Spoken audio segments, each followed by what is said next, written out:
ارکی شرعی هزن امریکی لعراق و اپراسیون آزادی عراق بداوی هاتن.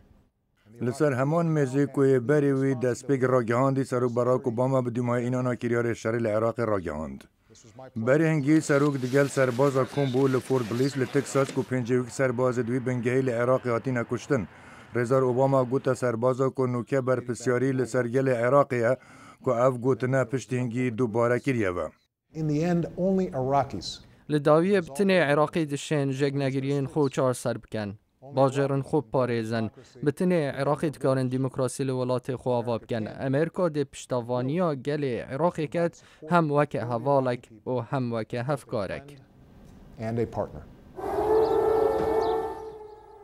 لحی و 3 آفدار سال 2003 دم بوریزانا لبغداله ده کوبوی یک جدرشترین شرد دیروکا امریکا دا.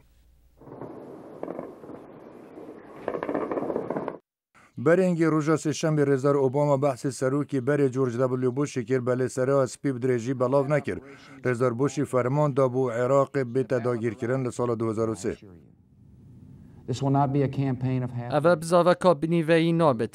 چه درنجا ما قبول ناکین بجی لسر کفتنه.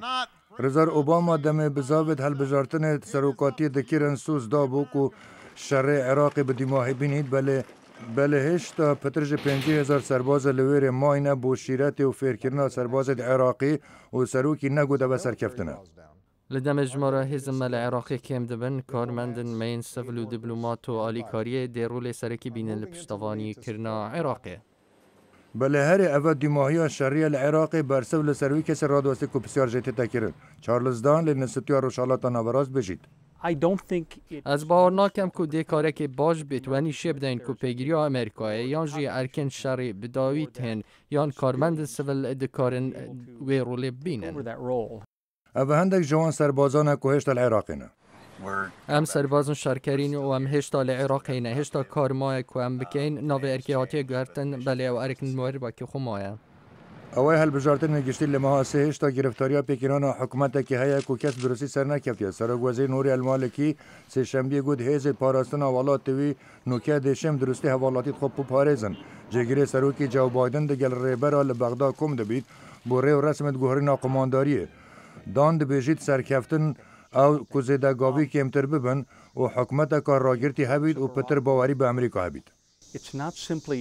بتنه گرینگ نیه که ام هزن خوبه کشین گرینگه که ام تکلین خوب گورین. رزار اوباما دبیجید گورین اکوا کووید هزت امریکی دال افغانستان لسالابت هیتا کرن. هر وکی زیده که ناسربازا لعراقی افزه بودمه که سنوردار دی آلیکاری افغانیان کن دا که پاشا روژا خو مسوگر بکن. سروک پیناسین دکت که گرفتاری کادی لپیش امریکا های او جی و جاندن آبوریا را کفتیه. گهدار هجا او راپورتاج پشکا کردی یا دنگ امریکا لو واشنطن هاتا بلاف کرن.